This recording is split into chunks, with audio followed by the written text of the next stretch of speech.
No niin, Pohjois-Norja ja keskiyö. Mut jätettiin tähän Ringvassöön saarelle, mikä on tuossa Tromssa edustalla. Ja tästä olisi tarkoitus nyt lähteä tekemään tämmöistä minivaellusta. Elikkä huomenissa lähteä liikkeelle kohti etelää ja 2 päivässä päästä tää saaren läpi.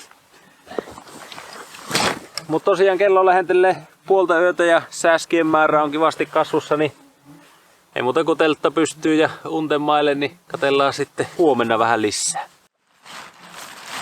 Sillähän tämä on mulle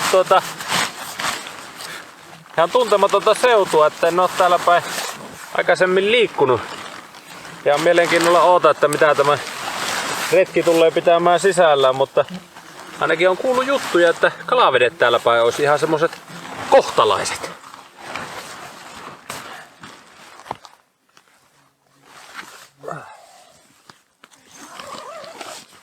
Ja sitten nukkumaan. Hyvää yötä.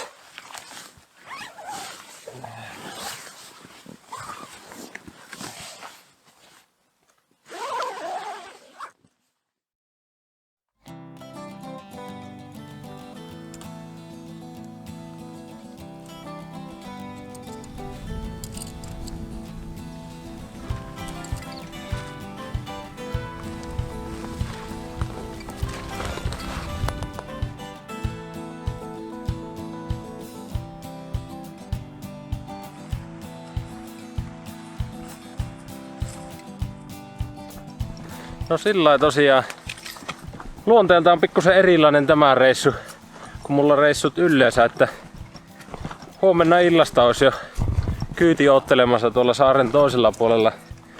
Et pitäisi niinkö iltaviieksi ehtiä rannikolle täältä tää saaren läpi.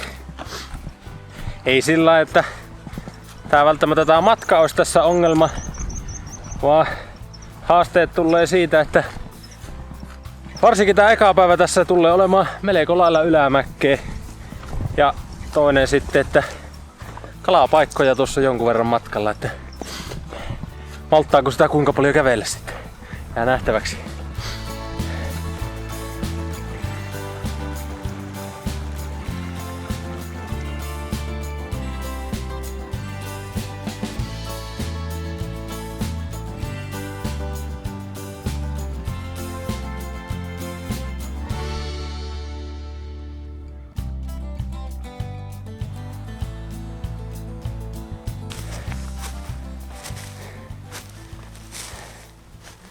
Vähän pitää nostaa katsoa tästä ylempää, että mihinkä sitä jatkaa. No tuossa menee vieressä tuommoinen harjan.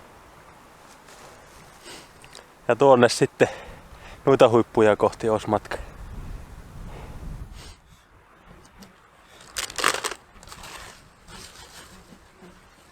No tuli tähän ylemmäksi nyt kokkaileen pastaa, koska alempaa ei kalaa syönyt ja siellä tuntuu, että on mäkäriä ja parmoja niin kuin kainuulaisella hillasuolla. Ja se tuntuu, että niitä on vielä täälläkin.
Elikö mäkistä tää maasto täällä tosiaan. Ihan mielenkiintoista sinänsä. Voi koskaan tarkkaan tiedä, että mitä minkäkin mäen takkaa löytyy. Ja onko nyt se reitti minkä valinnut niin ihan optimaalinen vai nouseeko sitä ihan turhaan. Mutta ei haittaa.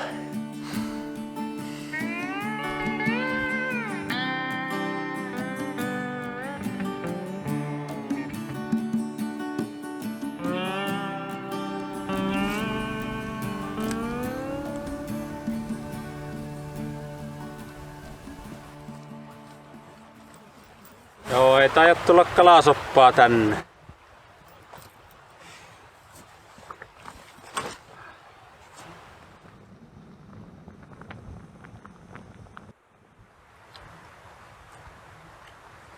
Joo, ei tässä ihan liiaksi sitä aikaa kuitenkaan oo, että nyt alkaa jo ilta tulla ja pitäis huomenna olla noiden taustalla näkyvien vuorten toisella puolella.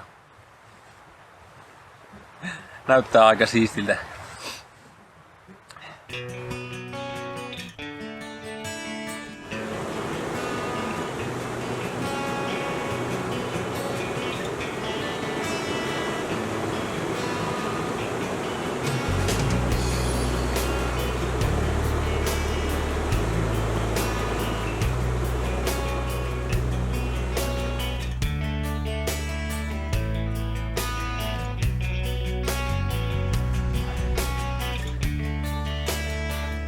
No niin, olisiko tuossa hyvä näköinen leiripaikka? No niin, ja nyt kun on leiri suunnilleen pystyssä, niin tästä voi vielä lähteä etsimään, löytyisikö kaloja ja polttopuita.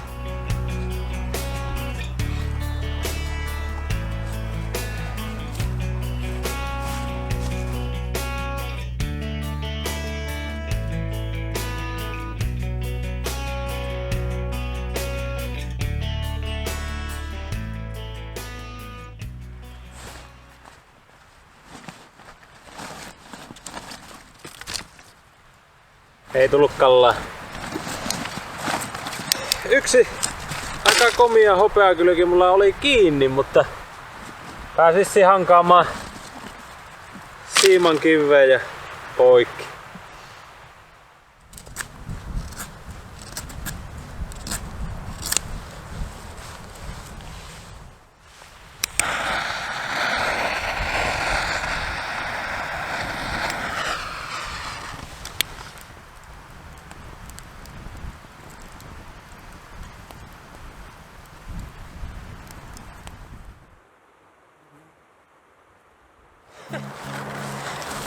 No voi mahota! Hampaanpesureissulla se sitten tärppäsi. Aamupallolla. Ei tässä mihinkään nukkumaan vielä mennäkään.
No niin.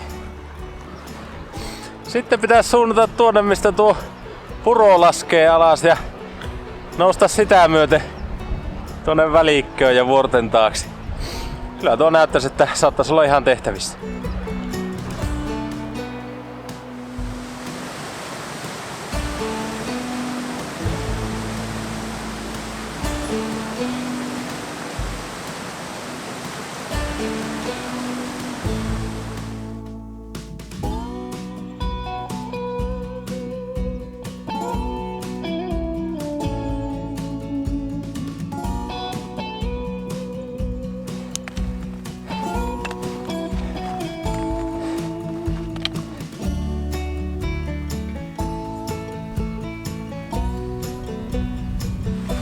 Lähdin kattoo tästä vähän ylempää, että miltä tuo reitti oikein kokonaisuudessaan näyttää.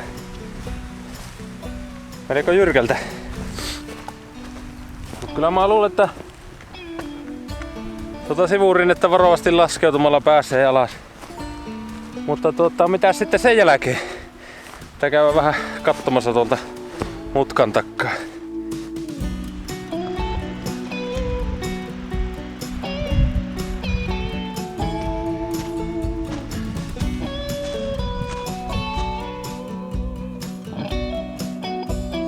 Joo, ei siinä onneksi ole kuin se yksi jyrkkä kohta. Näyttäis helpottavaa aika reilusti sen jälkeen.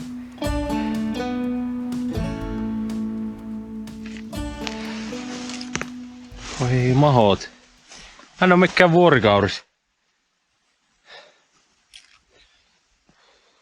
Mutta täytyy ihan hyvä, ettei lähtenyt tuota lumilaikkua koittaa. Se olisi ollut melko jyrkkä pyllymäki sekin.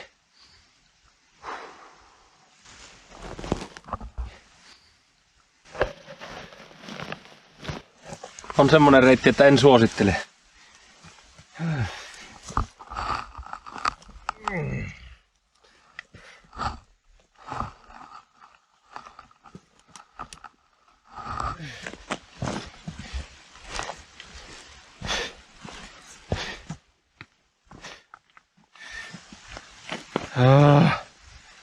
Irtokiveä on.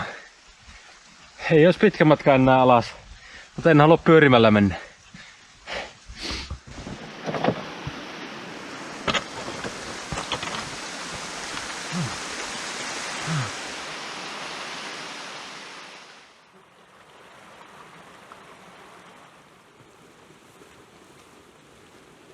Pääsinpähän alas. Sillä mennessä olla rinteessä jo pikkusen kuumottavat paikat. Oli sen verran sitä irtokiveä. Mutta nyt ei muuta kuin tää vaan lompsia tuonne maaliin.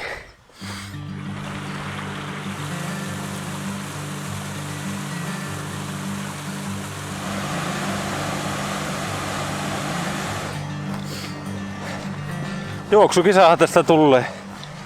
Tosi tällä hetkellä vähän alkaa vaikuttaa siltä, että en ihan ehdi siihen tavoitteeseen. Mutta periksi ei anneta.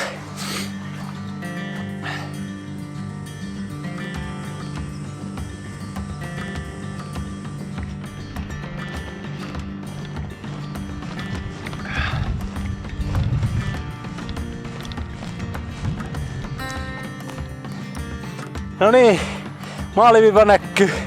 Se on tuossa heti tuon järven toisella puolella. Tähän mennään.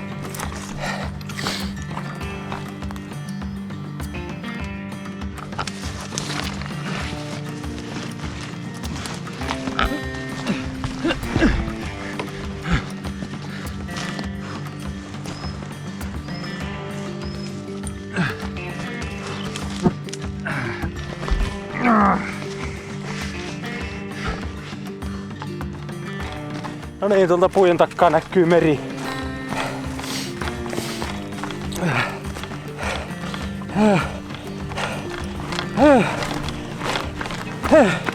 Perillä.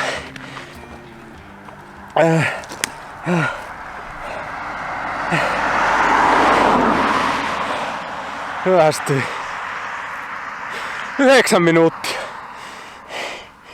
9 minuuttia.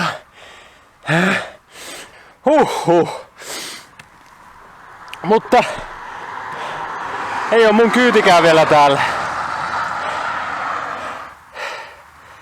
Oli ihan huikea seikkailu, vaikka lyhyt olikin.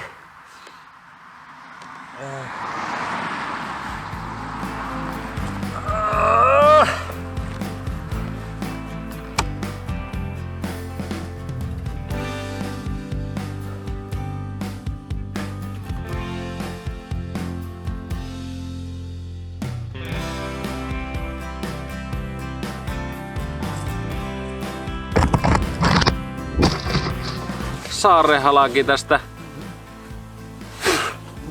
Sääskiä täällä on vähän liikaa.